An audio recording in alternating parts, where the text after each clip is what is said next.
Bienvenue dans Impact, l'émission de Mediatico qui redonne du sens à l'économie avec aujourd'hui une émission spéciale sur l'économie sociale et solidaire et le monde de la finance. Pourquoi ? Eh bien parce qu'avec les taux négatifs en ce moment sur les marchés financiers, les fondations n'ont plus les moyens de financer comme avant les projets d'intérêt général. Et puis il faut dire que le gouvernement veut développer en ce moment les investissements à impact social.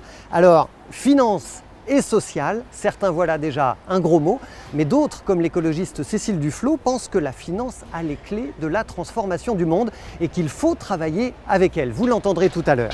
On parlera de tout ça avec Jean-Louis Bancel, le président du Crédit Coopératif.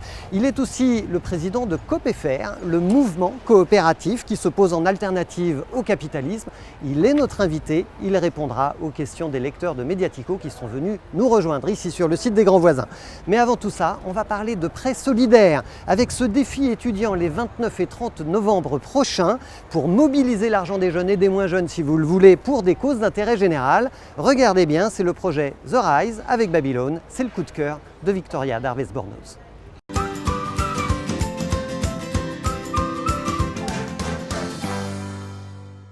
Bonjour, on est au forum Convergence et on voudrait vous faire découvrir une initiative, ça s'appelle The Rise et c'est maintenant. Noémie Arnois, bonjour. Vous représentez The Rise aujourd'hui. Est-ce que vous pouvez nous en dire deux mots ? Oui, bonjour. Alors The Rise, c'est un challenge étudiant de collecte de prêts solidaires à destination de projets de micro-entrepreneurs du monde entier. Il est organisé en partenariat avec des associations d'écoles de commerce, d'écoles d'ingénieurs et d'universités qui proposent aux étudiants de leur campus de se mobiliser pendant 2 jours pour prêter de l'argent à des projets via une plateforme. Et cette année, le challenge aura lieu les 19 et 20 novembre 2019. Combien vous espérez réunir à cette occasion ? Cette année, nous fixons l'objectif à 500 000 €. Est-ce qu'on connaît la destination du coup de cette somme ? Oui, en fait le principe est très simple, c'est que les étudiants se connectent sur la plateforme de prêt qu'on va développer à cet effet pendant le challenge et ils peuvent choisir directement les projets de micro-entrepreneurs auxquels ils souhaitent prêter, donc en choisissant des profils et nous, derrière, on assure une transparence dans la redirection de l'argent pour le bénéficiaire final. C'est combien de projets soutenus à l'heure actuelle ? C'est plus de 250 projets qui ont été financés en 2018 et donc on espère pouvoir en financer davantage cette année. Le mouvement étudiant qui s'est créé grâce à The Rise permet en fait aux étudiants, grâce à cette action solidaire, d'atteindre principalement 4 objectifs de développement durable. Donc le premier, c'est pas de pauvreté, donc l'objectif numéro 1, puisque donc, par le microcrédit, ils permettent à des personnes de pouvoir développer une activité économique stable. Ensuite, l'objectif numéro 5, une égalité entre les sexes, puisqu'il faut savoir que 80% des clients du microcrédit sont des femmes.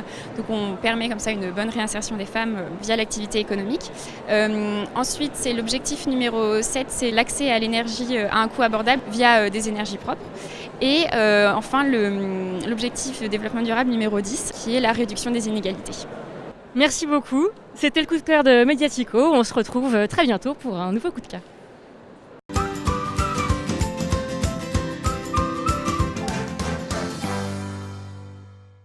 Et en présence de nos lecteurs, que nous remercions de nous avoir rejoints aujourd'hui ici sur le site des Grands Voisins, nous recevons maintenant Jean-Louis Bancel. Bonsoir Jean-Louis. Bonsoir Frédéric. Merci de nous avoir rejoints et bon anniversaire. Bon anniversaire, pourquoi ? Ça fait 10 ans que vous êtes à la tête du Crédit Coopératif. Voilà. Eh oui, 10 ans, donc ça se fête. Le Crédit Coopératif qui est une banque pas comme les autres. On peut dire que c'est la banque de l'économie sociale et solidaire. Alors on va parler ensemble du financement de l'économie sociale et solidaire. On va parler de la finance militante.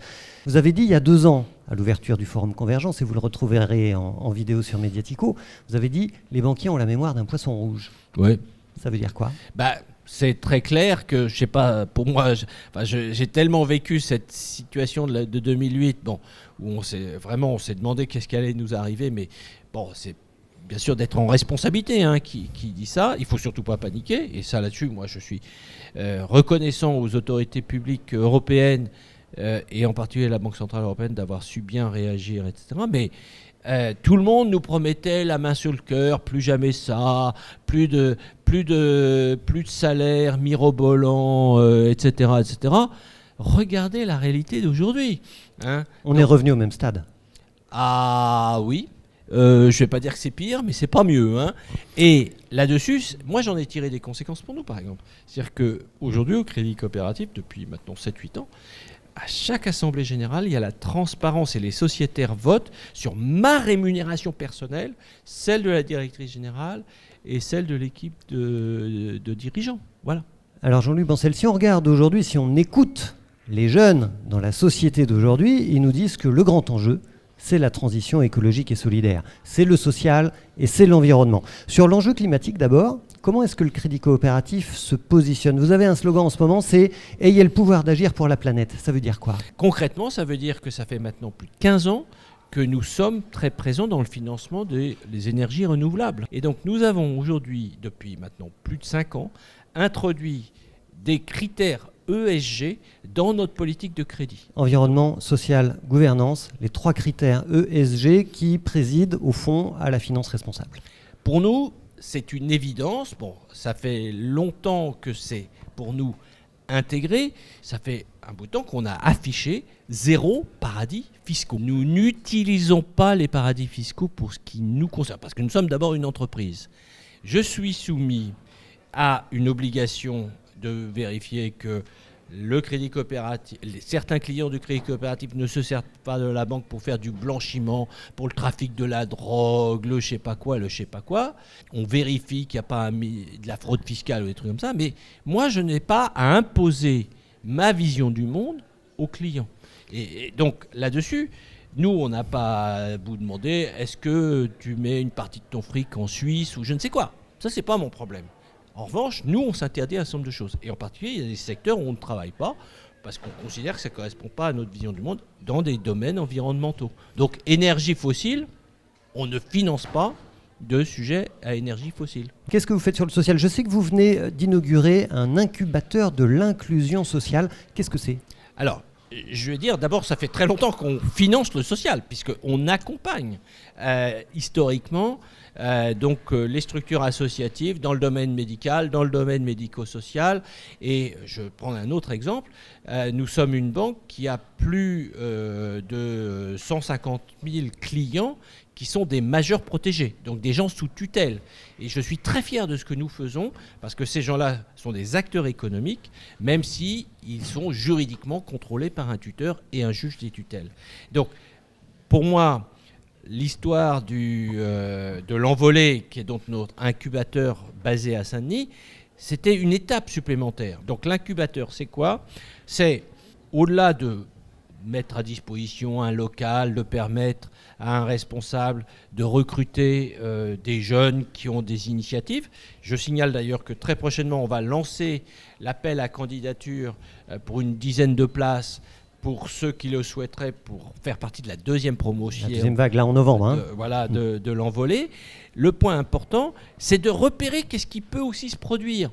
Être une entreprise qui finance un monde meilleur, c'est aussi faire advenir le monde meilleur. Et l'Envolée, c'est une manière de contribuer à faire advenir un monde meilleur par des gens qui ont des initiatives.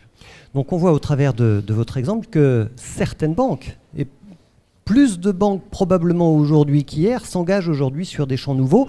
Écoutez ce que nous en disait Cécile Duflot, l'écologiste, aux universités d'été pour l'économie de demain. Oxfam est une organisation qui est engagée depuis très longtemps sur les questions d'évasion fiscale, sur les questions de rôle de la finance, parce que c'est vrai que c'est comme une espèce de presque de choses extraterritoriales. C'est des montants tellement énormes qu'on se dit on ne peut pas agir. Alors qu'en fait, si, notamment pour ce qui est de la transition énergétique et écologique, on a évalué le montant qu'il faudrait au niveau européen, c'est 1115 milliards d'euros à peu près. On se dit 1115 milliards, c'est énorme. Mais les actifs détenus par les banques européennes, c'est 31 000 milliards, donc 30 fois plus. C'est un rapport de 1 à 30. Donc pour essayer de ramener ça à ce qu'on comprend, sur un salaire de 2 000 euros, c'est comme si vous deviez décider d'affecter 60 euros. Donc on voit bien qu'en fait, si on utilise l'outil puissant qu'est la finance pour réorienter les investissements, et je parle là uniquement des banques privées, je ne parle pas du tout des banques publiques d'investissement, je parle uniquement des banques privées. On voit bien qu'il y a une capacité très importante, que pour l'instant elles utilisent mal, puisque notamment les banques françaises, l'an dernier, ont continué à augmenter leurs investissements dans les énergies fossiles. Donc cet outil qu'est la finance, la capacité à l'encadrer aussi, à ne pas le craindre, à l'aborder comme un des outils de fonctionnement de la société, est pour moi un enjeu absolument décisif dans la période qui vient. C'est très raisonnable finalement. Mais pour ça, il faut reprendre du pouvoir politique au sens large du terme. C'est pour ça qu'Oxfam croit au pouvoir citoyen, au pouvoir de s'impliquer dans ce débat-là et de dire aux responsables politiques, vous avez la capacité. Si vous souhaitez que les banques françaises arrêtent d'investir dans le charbon, c'est possible. Des banques l'ont déjà montré. Le Crédit Agricole a décidé de son désinvestissement total dans l'industrie, dans toutes les entreprises carbonées, on va dire plus largement. Et donc on voit que c'est possible et que c'est un outil considérable. Jean-Luc Bancel, Cécile Duflot est en train de nous dire que la finance est un outil. Est-ce qu'on est en train d'assister à un rapprochement des mondes ? Oui, d'une certaine façon. Moi, je me réjouis en tant que crédit coopératif qui a été pionnier dans bien des domaines. En particulier en créant en Europe et en France les premiers outils de finance de partage, en développant et en créant et en développant la finance solidaire. À ce titre, nous avons été fondateurs de Finansol, de voir qu'un certain nombre de collègues, et certains étaient parfois très très loin de cet univers, nous ont rejoints. Et finalement, si vous ouvrez la route et que les autres vous rejoignent, tant mieux. Je n'ai pas le monopole du cœur, mais on est en train d'oublier le social. Et c'est pas que je veux fromage et dessert, je veux social et environnemental. Je rejoins ce qu'a dit Cécile Duflot. C'est-à-dire qu'on l'a vu dans l'épisode des Gilets jaunes. Si on considère que c'est séquentiel, c'est-à-dire qu'on va commencer par traiter la question de l'environnement. On va sauver la planète en ne s'intéressant pas aux gens qui y habitent, on n'y arrivera pas. Oui, il faut se préoccuper des arbres de l'Amazonie, mais si on ne se préoccupe pas aussi des Indiens qui vivent dedans, je ne sais pas comment on va s'en sortir. Donc, il faut marcher sur nos deux jambes. Qu'est-ce qu'on fait pour les gens qui vivent loin de leur lieu de travail, qui n'ont qu'une voiture diesel et qui doivent néanmoins aller bosser ? Mon cri, c'est de dire, les amis, bossons sur le vert, mais bossons aussi sur le social. Et justement, le gouvernement, en ce moment, a décidé de déployer l'investissement à impact social. Christophe Itier nous disait mi-septembre, ça y est, on a déjà 375 millions d'euros qui sont mobilisés au travers de différents fonds d'investissement sous la bannière French Impact, qu'a mis en place Christophe Itier, le haut-commissaire à l'économie sociale et solidaire. Mais l'objectif, c'est d'atteindre 1 milliard d'euros. Est-ce que vous allez participer, en tant que crédit coopératif, à ce pool de financement pour l'impact social ?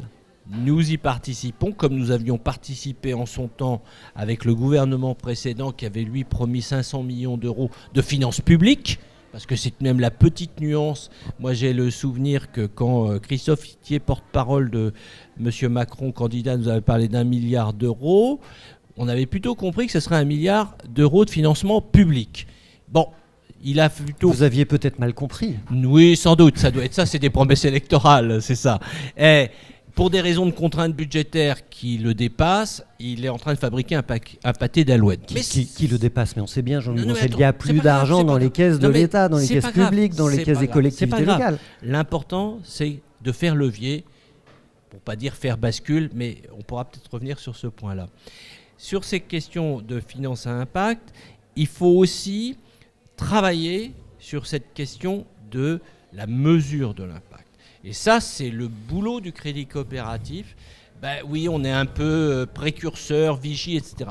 Qu'est-ce qu'on a eu fait avec la finance solidaire ? On a créé Finansol, un lieu où on s'est mis d'accord pour essayer de définir un label, des standards, pour dire ça c'est solidaire, ça c'est pas solidaire. C'est la même chose aujourd'hui sur finance à impact. Il faut qu'on arrive à trouver des méthodologies et des déontologies de banquiers sur les questions de finance à impact. En matière de mesure de l'impact social, oui. Justement, on est encore au cœur des décisions et de la stratégie menée par le gouvernement qui lance actuellement des contrats à impact social qui supposent donc le financement par le privé d'une action d'intérêt général menée par une association, le remboursement plus tard par le public avec intérêt au profit du secteur privé qui l'a financé, donc une banque privée. Comment vous regardez ce dispositif-là, sachant que justement au cœur du dispositif, il y a cette mesure pertinente de l'impact social qui va être opérée sur un territoire ? Il y a bien longtemps que la France, elle avait déjà inventé la finance à impact, sauf que nous, on l'appelait finance solidaire. Voilà, premier élément. Deuxième chose qui est très importante, c'est de dire, nous, on ne fait pas du bookmaking à l'anglaise, parce que en Grande-Bretagne, ils ont été les premiers à inventer les Social Impact Bonds. C'est pour ça que nous, on insiste sur la dimension contractuelle qui est un point important. Ça ressemble au bookmaking anglais. Alors, l'exemple qu'on a tous en tête, c'était cette histoire de réinsertion de prisonniers Donc une association était financée par un Social Impact Bond. Et s'il y avait un certain taux de réinsertion des prisonniers, c'était bingo. C'était Las Vegas. Cling, cling, ça tombait. En France, on a dit non, ça ne marche pas comme ça. Donc, on a proposé tout un cadre qui est en train de se décliner progressivement d'un gouvernement à l'autre. Il y a eu un rapport confié à Frédéric Lavenir, inspecteur général des finances, mais par ailleurs président de l'ADI, qui a fait des propositions de simplification. Donc, il y a un continuum. Mais au fond, quand je vous écoute, Jean-Louis Bancel, vous n'êtes pas très éloigné, vous êtes même assez proche, je trouve, de ce que porte aujourd'hui Christophe Ithier et le Haut Commissariat à l'ESS. Je n'ai jamais eu de divergence. Vous allez travailler ensemble ? Bien sûr. Attendez, moi j'ai un principe dans ma vie, c'est... Moi, je fais pas en tant que président du Crédit Coopératif, je ne fais pas de politique. Moi, je me réjouis de trouver des terrains d'entente avec le gouvernement d'une façon générale. Pas seulement philosophique ? Financier aussi ? Non. Investissement, vous allez apporter une partie des fonds que vous gérez ? On le fait déjà. Attendez, je vais être très très clair. Alors après, c'est un vieux débat pour nous les financiers. Comment on va mettre dans le milliard ? Est-ce qu'il va recycler des choses qui étaient avant ? Oui, peut-être, sans doute. C'est pas grave. On a lancé il y a maintenant quelques années un fonds d'investissement qui s'appelle Impact Coopératif. Dans sa définition, dans son contenu et dans les sujets dans lesquels il investit, il a tout à fait sa place dans le milliard de M. Ithier. Et c'est un fonds qui est doté de combien aujourd'hui, on a 80 millions d'euros. Donc ils peuvent contribuer à ce mouvement d'ensemble. Oui, parce qu'aujourd'hui, on est déjà investi dans un certain nombre de coopératives, d'associations, etc. Donc, moi, vous savez, l'important, c'est de faire bouger les choses. Parce que construire un monde meilleur, c'est aussi permettre de construire à chacun dans son monde à lui, dans son village, de construire des choses meilleures. Voilà. Jean-Louis Bancel, pour finir, vous êtes aussi le président de COOP/FR. C'est le mouvement coopératif en France. Français. Moi, je trouve que la voix du mouvement coopératif aujourd'hui est assez peu audible dans les transformations qui sont à l'œuvre dans le monde de l'économie sociale et solidaire. Comment ça se fait ? La remarque que vous faites sur la France dépasse la France. Elle vaut pour l'Europe, sachant qu'on a des situations très contrastées. La réalité économique, c'est que le mouvement coopératif français est fort économiquement. On a des banques coopératives significatives, on a des coopératives agricoles très importantes, etc. Dans d'autres pays, hélas, c'est le désert coopératif. Donc, ce qui est vrai que là où il y a un hiatus, c'est l'écart entre la réalité économique du mouvement coopératif français et son influence. Moi, j'ai une ligne très arrêtée, on en discute beaucoup au sein du conseil d'administration de COOP/FR, c'est de reprendre le lead des idées. Et par exemple, on a eu des grands débats entre nous autour de cette thématique des entreprises à mission, etc. Mon sujet n'est pas de dire c'est entreprise coopérative contre entreprise à mission. On peut très bien être une coopérative et être une entreprise à mission. On peut très bien être une entreprise à mission et ne pas être une coopérative. Mon point, c'est de faire percevoir que ce n'est pas qu'un statut juridique. C'est une question d'identité coopérative. La France est même un pays très créatif du point de vue des statuts juridiques. La SIC, la Société coopérative d'intérêt collectif, intéresse plein de pays. Beaucoup de jeunes, dans le monde du digital, dans le monde des start-up, je vais dire comme ça, se revendiquent d'être des coopératives, même s'ils ne le sont pas du point de vue formel et juridique. Mais je m'en fous. Le sujet profond, c'est de savoir si on respecte des principes et des valeurs. Je vous propose, Jean-Louis Bancel, de passer aux questions du public.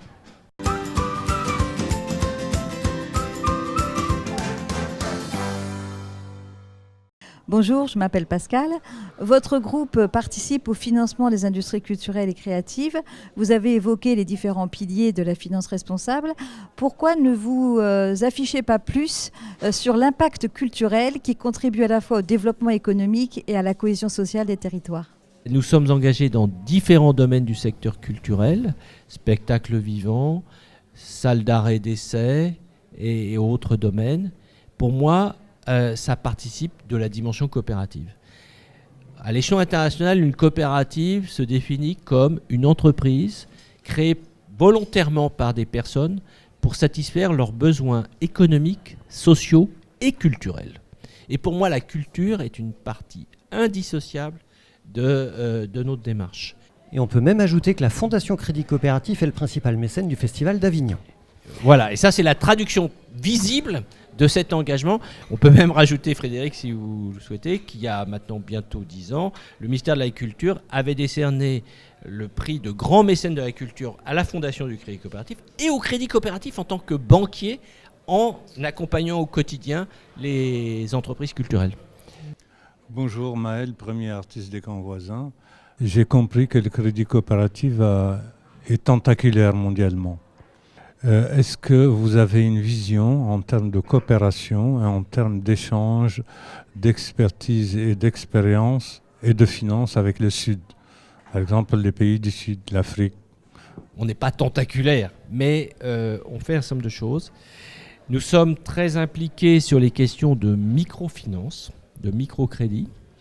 Et je suis très fier, par exemple, de pouvoir vous dire qu'il y a plus de 30 ans maintenant, des collaborateurs du Crédit Coopératif, le relais ayant été pris par la Fondation et par le Crédit Coopératif lui-même, nous avons aidé à créer, nous ne l'avons pas fait nous-mêmes, nous avons aidé des Maliens à créer le premier réseau de microfinance du Mali qui s'appelle Kafoji Guinée, qui veut dire les greniers de l'épargne en bambara.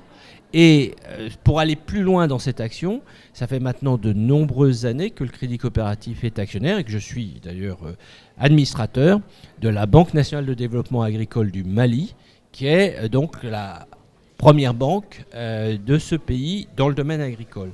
Donc nous ne pouvons pas être partout, mais nous essayons d'agir, d'abord en ayant investi de l'argent dans des fonds qui contribuent à la microfinance dans les pays d'Europe du Sud, en ayant conclu un partenariat avec l'Agence française de développement dans un certain nombre de ces domaines, ayant compris d'ailleurs sur les questions de contrat impact social, où l'AFD est très contente de pouvoir échanger avec nous et de bénéficier de nos savoir-faire.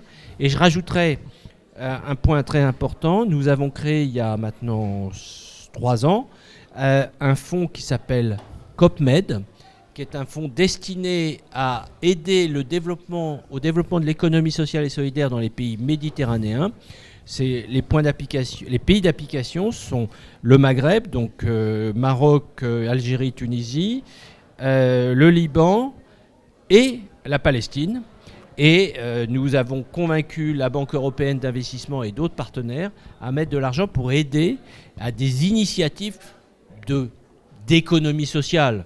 Alors, le statut juridique n'est pas forcément du type comme on connaît en France, mais peu importe, justement parce que nous sommes convaincus que la démarche d'économie sociale est une bonne façon pour passer de l'informel vers le formel dans un certain nombre de pays du Sud. On ne pourrait pas construire une France parfaite et idéale d'un point de vue coopératif, d'un point de vue de l'économie sociale, et qui serait totalement indifférente à ce qui se passe dans le reste du monde. Ça n'est pas du tout notre vision du monde. Merci beaucoup Jean-Luc Bancel d'avoir répondu aux questions des lecteurs et des adhérents de Mediatico. Et on jette maintenant un coup d'œil à l'agenda de l'ESS.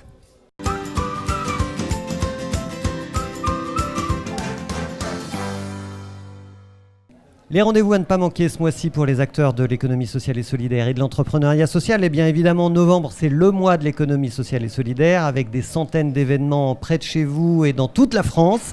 Alors pour découvrir une économie qui a du sens sur votre territoire, eh bien allez voir sur le site lemois-ess.cncres.fr. Du 6 au 8 novembre, sachez que Niort accueille le Forum national de l'ESS et de l'innovation sociale pour partager des expériences ou essaimer sur d'autres territoires. Le 12 novembre, si vous êtes parisien, réservez votre soirée pour les 10 ans des trophées de l'ESS à Paris. C'est une soirée animée par Mediatico. On vous attend évidemment. Les 29 et 30 novembre, Dijon accueille comme chaque année les Journées de l'économie autrement avec le magazine Alternative économique à la manœuvre. Et puis le 3 décembre, en réponse à la surconsommation du Black Friday, retenez que ce sera le jour du Giving Tuesday, un mouvement mondial pour le don et la solidarité à l'initiative de l'Association française des fundraisers. Vous voyez, la finance, on y revient. Voilà, Impact, c'est fini pour aujourd'hui. Prochain enregistrement le 20 novembre. On compte sur vous pour nous rejoindre ici au Grand Voisin. D'ici là, pensez à votre impact et soyez positifs.